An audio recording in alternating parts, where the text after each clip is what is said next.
se a mensagem do evangelho que você está ouvindo não convergir para Cristo, se não for para a glória de Cristo e se não for para transformar você à imagem de Cristo, é anátema, é maldita, é mensagem falsa e deve ser descartada, mesmo que seja citado a Bíblia. O evangelho não é sobre nós, gente. O evangelho é sobre Cristo.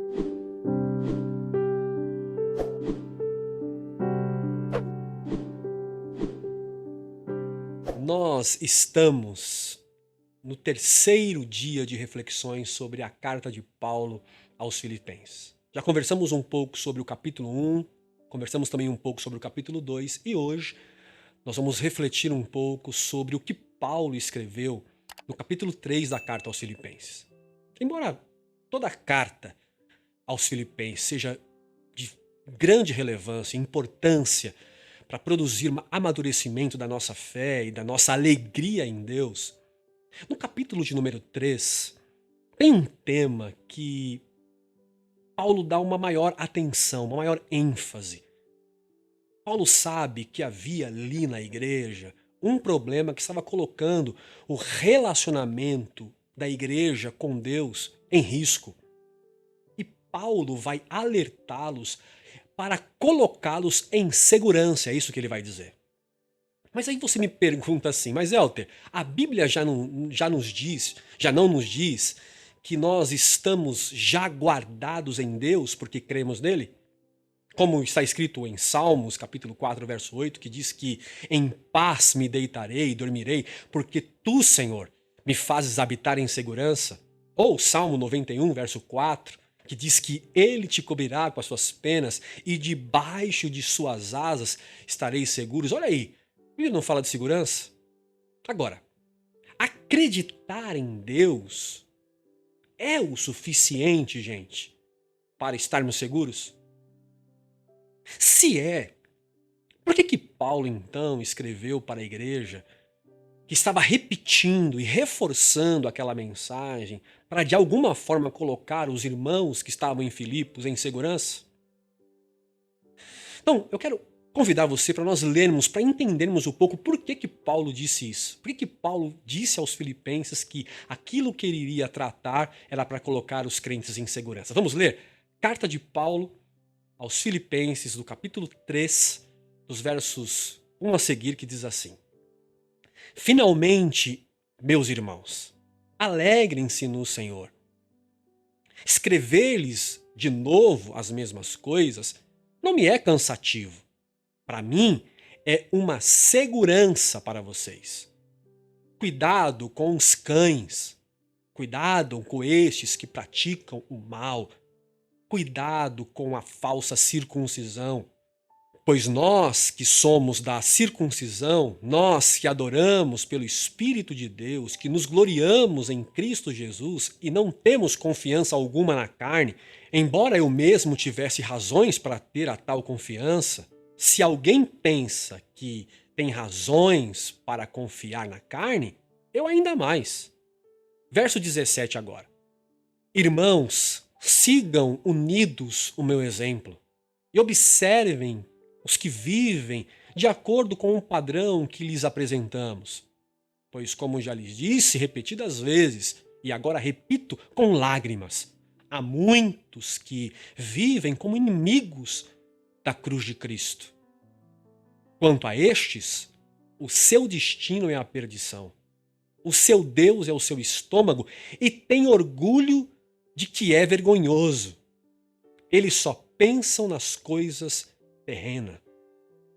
A nossa cidadania, porém, está nos céus, de onde esperamos ansiosamente um Salvador, o Senhor Jesus Cristo. Bom, gente, vocês leram comigo Paulo dizendo à igreja de Filipos que não se cansava de escrever as mesmas coisas para a igreja. E ele também diz que o principal motivo dessa insistência era para colocar a igreja em segurança. Agora, e o que era tão importante assim para que Paulo insistisse em repetir o mesmo assunto mais uma vez? Bom, para alguns estudiosos, O que Paulo está repetindo em escrever era a necessidade que a igreja tinha de viver alegre no Senhor. Diante de tantas dificuldades, eles precisavam viver contagiados pela felicidade ou pela alegria do Espírito na igreja. Até porque, como nós já dissemos aqui, a carta aos Filipenses é conhecida como a carta da alegria. Só para vocês terem uma ideia, Paulo escreve o verbo alegria na carta 16 vezes. E até o capítulo de número 3 que nós acabamos de ler, Paulo já tinha expressado ou escrito 11 vezes este verbo alegria. E no próprio capítulo de número 3, como nós lemos, já no primeiro verso, Paulo já diz: alegrai-vos no Senhor. Por isso que alguns estudiosos, eles entendem que Paulo está mais uma vez repetindo, insistindo para a igreja estar alegre no Senhor. Só que existe também um outro grupo de estudiosos que afirmam que a insistência de Paulo em repetir o assunto, em repetir a mesma coisa, diz respeito do assunto que ele vai tratar a partir do verso de número 3. Quando Paulo vai alertar a igreja para tomarem cuidado com o falso ensino, com os falsos pregadores. Ele diz: cuidado com os cães, acautelai-vos com os cães. E para mim, gente, essa ideia faz mais sentido nesse texto. Sabe por quê? No verso de número 18 do capítulo 3, Paulo escreve para a igreja de Filipos o seguinte: há muitos dentre nós que repetidas vezes já vos disse, olha aqui, e agora eu estou dizendo, eu estou repetindo, mas chorando. Porque afetou Paulo. Porque Paulo viu que esse grupo que estava infiltrado na igreja estava fazendo. Ele diz: agora eu repito para vocês em lágrimas. Porque eles são inimigos da cruz de Cristo. Então, quando Paulo diz: eu não me canso de dizer a vocês as mesmas coisas para manter vocês seguros, Paulo está se referindo agora aos falsos pregadores e à falsa mensagem pregada na igreja de Filipos. Por isso que no verso 2, Paulo diz: cuidado com os cães. Então, o argumento, a insistência e a maneira repetida de Paulo falar e agora escrever para Filipos é um sinal de alerta.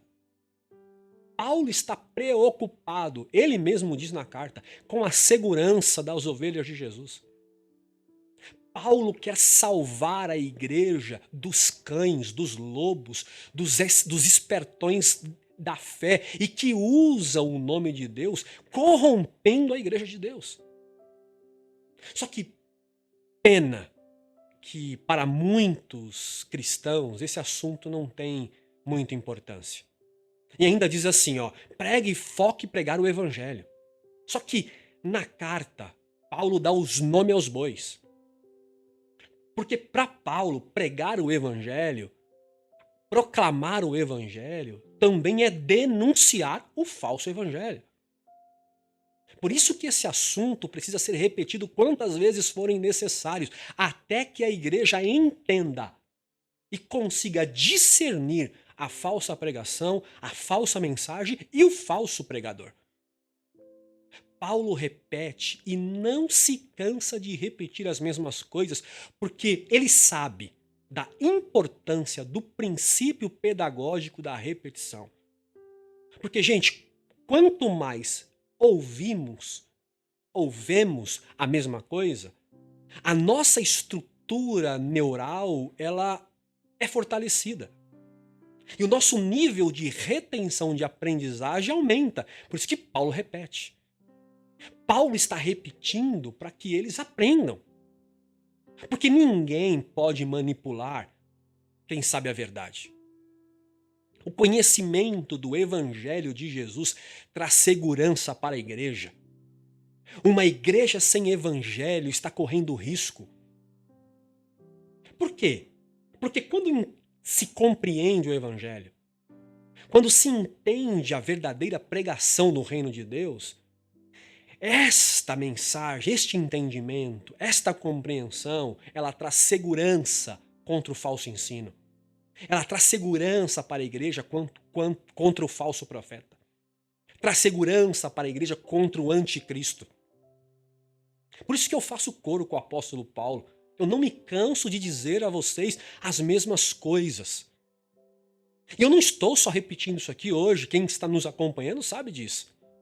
É só você maratonar no nosso canal no YouTube quantas vezes nós já alertamos aqui sobre o falso ensino, sobre os falsos líderes, sobre os falsos profetas. Falamos e repetimos porque o conhecimento emancipa as pessoas para serem livres em Cristo Jesus. O Evangelho, gente, o conhecimento da verdade tira o cabresto que a religião coloca nas pessoas. Paulo ficou sabendo que havia alguns pregadores impondo regras religiosas na igreja, querendo que elas cumprissem e assim sendo consideradas filhas de Deus. Cumprem as regras que aí sim Deus aceita vocês. De novo, gente, a liturgia religiosa está sendo empurrada goela abaixo nos discípulos de Jesus. Tinha uma turma na igreja que amava as liturgias, os métodos, as regrinhas, a ponto de Paulo dizer que eles estavam mutilando as pessoas, dizendo que era uma circuncisão. Porque, gente, a circuncisão, que era um pacto de Deus com o povo no Antigo Testamento, foi abolida em Cristo. E a circuncisão depois de Cristo é apenas mutilação. Regras, liturgias religiosas, onde Cristo é secundário, é mutilar as pessoas. Sabe aquele grupo que diz, você tem que ser assim, seguir as nossas pautas, as nossas regras, para que você seja parte do corpo de Jesus? Então, era estes homens que Paulo estava condenando. Em nome dos ritos, dos métodos, da visão, eles mutilavam as emoções das pessoas. Eles mutilavam, trituravam o sentimento das pessoas, a fé das pessoas. Eles eram castradores de gente. E Paulo diz, tomem cuidado com eles. Agora, meu irmão e minha irmã que está aqui, me assistindo e me ouvindo o que eu disse para você até agora, e depois de ler a recomendação de Paulo, tudo isso que você tem ouvido aqui, você não tem medo de ser mutilado ou mutilada por estes falsos cristãos, não? Que pautados no cargo de pastor, de apóstolo, de bispo, de presidente, usam a Bíblia para te enganar? Você já se perguntou alguma vez se o que você está ouvindo é o Evangelho de Jesus? Ou se é um veneno encapado com as folhas da Bíblia? Ah, Elter, o pastor lá sempre diz que está escrito na Bíblia e até mostra que está escrito. E daí? Até o diabo diz, está escrito. Você não leu Mateus capítulo de número 4? Está escrito, sem Cristo é cilada. Sua espiritualidade corre perigo. Agora, se você não está preocupado ou preocupada com quem está te instruindo, se você não se preocupa se o lugar que você frequenta é uma igreja ou é uma empresa, você também não está nem um pouco preocupado ou preocupada com a sua espiritualidade e com o cuidado com a sua família. Eu estou aqui hoje como Paulo, repetindo as mesmas palavras e as mesmas coisas para que você daqui para frente questione tudo, tudo mesmo que você ouve e que você vê. Você precisa questionar. Mas falou que é em nome de Deus, pouco importa. Inclusive quando colocarem o nome de Deus no final das suas frases, seja quem for. Se a mensagem do evangelho que você está ouvindo não convergir para Cristo, se não for para a glória de Cristo, E se não for para transformar você à imagem de Cristo, é anátema, é maldita, é mensagem falsa e deve ser descartada, mesmo que seja citado a Bíblia. O evangelho não é sobre nós, gente. O evangelho é sobre Cristo. Não é sobre as coisas da terra, é sobre as coisas do céu. O evangelho não é sobre sucesso pessoal, é sobre salvação eterna, gente. Que haja um despertar hoje no seu coração. Aí você pode estar aí, tá bom, Elton. E como então que eu me identifico um falso ensino ou um falso pregador?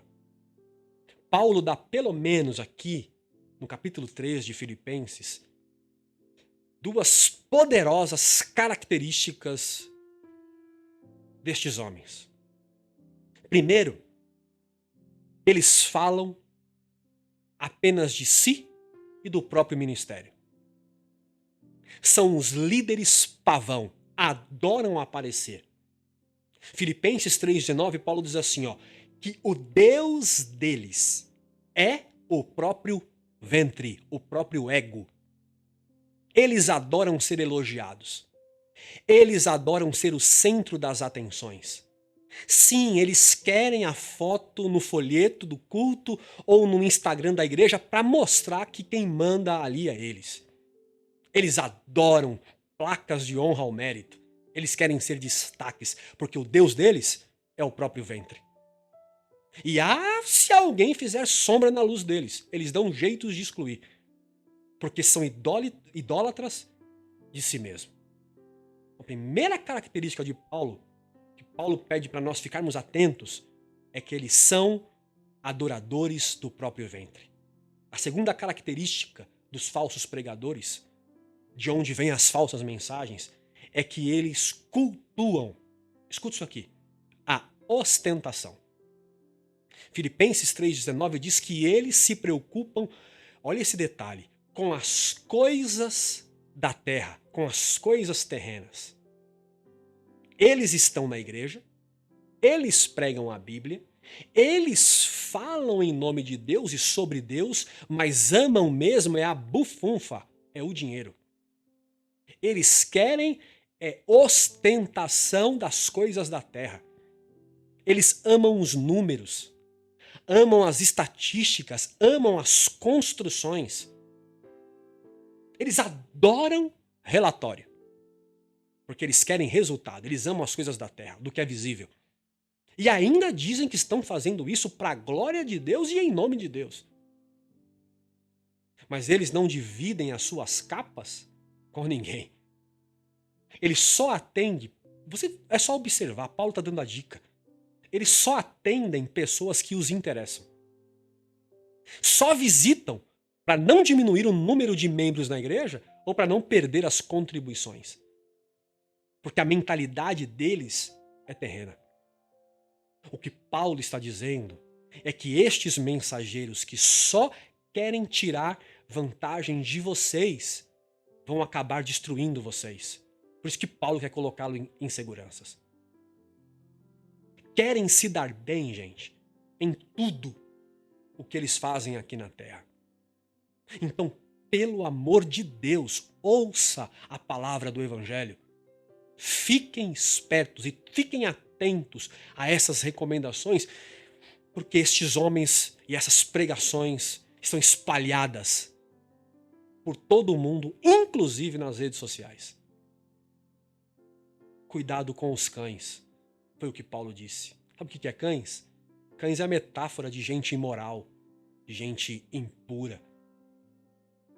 E essa imoralidade, ela não é escancarada, ela é velada. Porque eles transparecem uma espiritualidade estética diante do povo, mas escondem seus desejos impuros, a sua ganância pelo que é da terra, a sua idolatria a si mesmo, com o manto da religião. São ovelhas por fora e são lobos por dentro. Porque eles são idólatras de si e só pensam nas coisas da terra. E que amam as coisas desta vida. Logo, A pregação deles é sobre a tua prosperidade, para que você, emocionado pela ganância, prospere em eles. Por isso que a Bíblia diz: tomem cuidado com eles. E Paulo termina o argumento, não no capítulo 3, mas no comecinho do capítulo de número 4, recomendando os irmãos a permanecerem firmes no Senhor.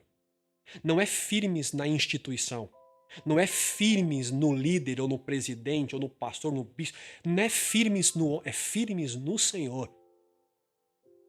Se a comunidade que você faz parte, se a liderança que prega o evangelho para você está no Senhor, então é lugar seguro para você. É isso que Paulo está dizendo. Fiquem firmes no Senhor. Mas o que é estar firme no Senhor? Versos 20 e 21. Paulo diz para ficarmos firmados na pátria celestial e não na pátria terrena, aguardando firmes a nossa salvação, onde nós receberemos um corpo glorificado. Esta é a nossa segurança. Rejeitar toda a doutrina ou todo doutrinador que me faz amar mais o mundo e a mim mesmo do que a Cristo, seu reino e a sua igreja. Filipenses capítulo 3 é o Espírito de Deus dizendo para a igreja: o que a religião padronizou, Cristo aboliu na sua ressurreição.